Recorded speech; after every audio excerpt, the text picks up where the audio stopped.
Yo, what's going on, guys? It's Houston Sports Talk back into the video day, and today we're going to be talking about the Portland Trailblazers drafting Zach Eddy with the 7th overall pick. It's been reported that the Blazers are interested in Zach Eddy and could be interested in drafting him 7th overall. And the only thing I got to say about them potentially doing that is if they did that, they'd be absolutely stupid. Just stupid if they drafted him 7th overall. I just looked at the last 4 mock drafts on CBS Sports, and I'm going to tell everybody each place that they have Zach Eddy going. Now, the first mock draft I looked at has Zach Eddy going 17th overall. The next mock draft has Zach Eddy going 24th overall. The next one has him going 22nd overall to the Phoenix Suns. And then the final one has him going 14th overall to who? I'll give you a great answer. The Portland Trailblazers. That is why it would be so stupid to draft Zach Eddy 7th overall, because obviously you might be taking a gamble, but no one's going to draft Zach Eddy in the top 13. And the mock draft, I just said the mock drafts. You have pick 14. Got that from Golden State due to the Gary Payton trade. Gary Payton, the third trade from a year ago now. So you have another first round pick outside of pick 7 in this year's draft, which is pick 14 from the Golden State Warriors from that GP3 trade. So there's no reason to draft Zach Eddy 7th overall. Look, obviously, I think definitely there's a chance one team might make a surprise and draft Zach Eddy. Look, there are always surprises where you think someone's going to go in the mid to late teens, early 20s, and then they end up going in the top 10. You're always going to see a surprise like that.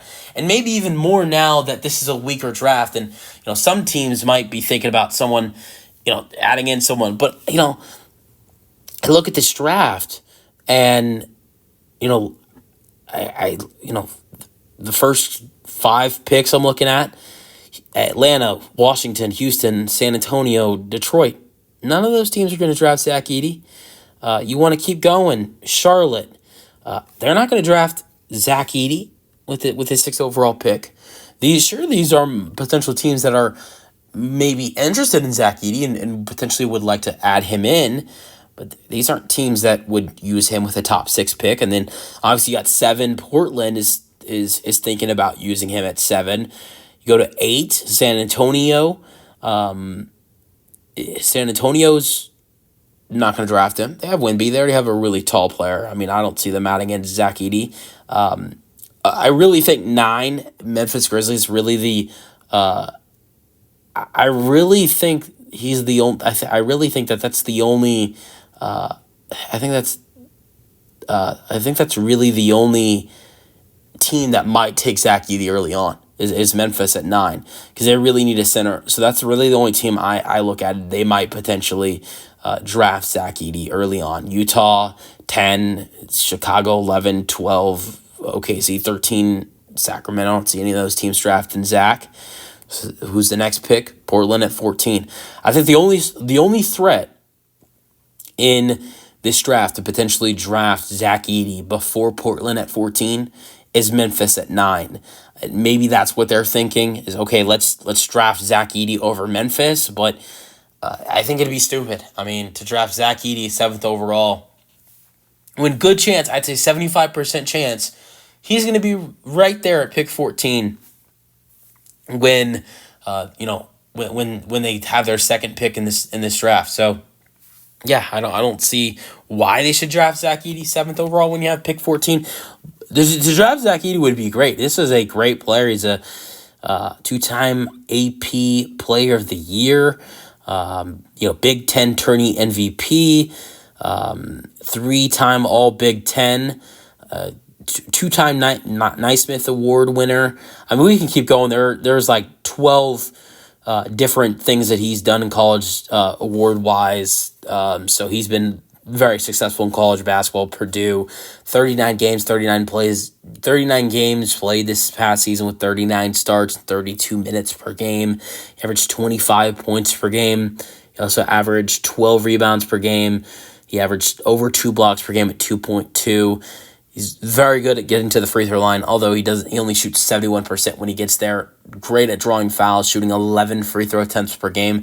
I think he's going to be able to get to the free throw line like a guy like Joel Embiid. That's something I really see in his potential career, because if you look at a guy like Joel Embiid, who's so good offensively, it's something that Zach's going to have to work on potentially with, maybe finding a little bit of a jump shot a little bit. But Joel Embiid, a lot of players can't guard him because height and being so hard to guard. And Zach Eddy, with his height, it's going to be the same way. And I know a lot of NBA fans complain about some of the free throw attempts guys like Shai Gilgeous-Alexander and Joel Embiid get.